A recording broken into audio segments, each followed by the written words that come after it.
So, hi, this is Lisa, head of school, and this is Daisy Martinez, our newest teacher. Daisy has been at our school since October of last year. She moved during the pandemic and has joined our school with her daughter, Emma, who's in the Hummingbird room. And Daisy is in the final stages of finishing her Montessori infant toddler training certification. She's already done the classwork and is just finishing up. And hi, Daisy. Hi. Thanks for being part of our school. We're glad to have you, and you've made a great difference in our school. So we did a survey recently, and parents have come up with several topics that they would like support in. And one question was about younger children hurting an older child. So they have siblings, maybe a 1.5-year-old is knocking down the 3-year-old's building of blocks, or hitting their sibling. How would you respond? Okay, so I know that seems to happen even in my household. I have 4 children, and the oldest is 12, and then so 12, 7, 5, and then 1, 14 months old. So you see a lot of that happening in the home. You see the boys, you know, they're in their room, and then the 14-month-old Emma, she goes in there and she's, you know, tugging and pulling at or taking their toys. She takes the bins out, she drops them on the floor, or, you know, she'll take one of the animal figurines and like hits one of them over the head with it. And, you know, for me, my reaction is just at first watching and what is she asking for, right? If she's hitting someone with something over their head, it's like, oh, you want to bang something, you want to use a hammer, let's go find something that you can bang on. But you can't really hit your brother, right? So let's go. So I would direct her and redirect her to what she's asking for. You know, and so you don't really encourage, and when you're doing that, you're discouraging the action that she's doing, the negative behavior, right? And then you redirect her to what you want her to do, or what she's asking also to do is to, you know, she wants to, oh, maybe it sounded like something, maybe she liked the sound it made when for her, she's not really trying to hurt anyone, you know. And so just looking at it in that perspective, as an adult, you are thinking, oh my gosh, you know, she's aggressive, or you want to label. But instead of just like taking those judgments away and just observing what's happening right there in that moment. This is what's happening. So let me go help her.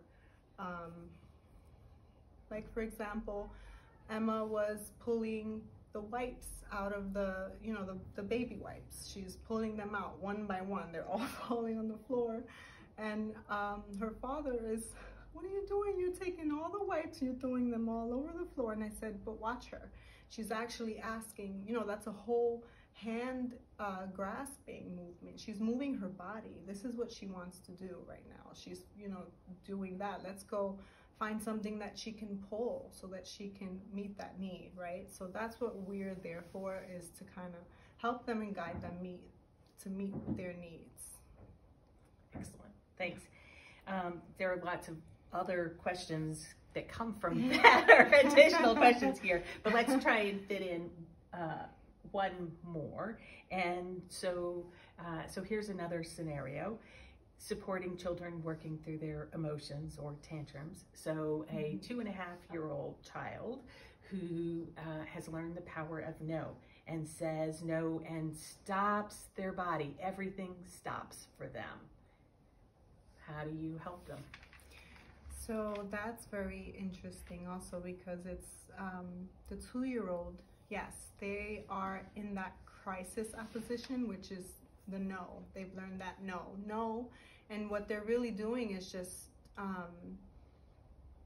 they are aware of, exactly, I can be in control of myself. I know what I want, I know what I need. And so it's, we call it the crisis of opposition. One of the places that they, developmentally, when you hit that 2-year-old age, that's what you're bound to get to. That's what's gonna happen. So to help them with that is just, you know, when I always give 2 options. Okay, so you want the child to kind of, yeah, eat your food, right? It's dinner time, and you know, and this is the time we eat. This is what we are doing right now. And if they say no, then really, okay, I like to give options, 2 options, okay, and choices, because they are asking for that. They're asking for that, you know, I'm in control of what I want and what I need right now. So give them that. So then I would say, okay, so it's dinner time. You are saying no to eat your dinner. But if you don't eat your dinner, then you're gonna be hungry. Your body's gonna be your tummy, your stomach is gonna be hungry, and then you're gonna go to bed hungry. And so that's one choice. If you don't eat your dinner, then you're gonna go to bed hungry. Now the other option is, if you do eat your dinner, you're gonna go to bed full. You're gonna be happy. You're gonna sleep soundly. You know, and so then you always give them those 2 choices, those 2 options, and from those they will choose. Always they're gonna choose, okay, I'm gonna eat my dinner. Like, I want to be happy, I want to be full. And so that's how I would address that situation. Yeah. And I would say a couple obstacles to that would be a parent that just feels so sad that their child didn't eat, that they make them a peanut butter and jelly sandwich after. Oh, that could be does happen. Because you worry about them, and that's right. our job, is to make sure they're safe and healthy, and that's right. a thing. And then watching for patterns of no. So if it's every time we sit down to eat, you say no, then before we eat, I want you to make dinner with me, or I want you to be more involved in the process. Mm-hmm. Shortcuts that. So again, observing and watching for patterns is super helpful. Yeah. And choices, yes. And the few things that a 2-year-old can control is food in, food out, right. and sleep. That's it, right? And so they need to have autonomy where they can, and depending on how much freedom they have throughout the day, also is reflective in how hard they hang on to those choices. And so whether it's eating, like before we even get to what are you going to eat, it's no, you don't want to come to the table. Oh, well, we're going to go and sit and talk. Would you like to walk holding my hands, or would you like to walk on your own, or whatever? You want to climb up in the chair by yourself, or do you want help?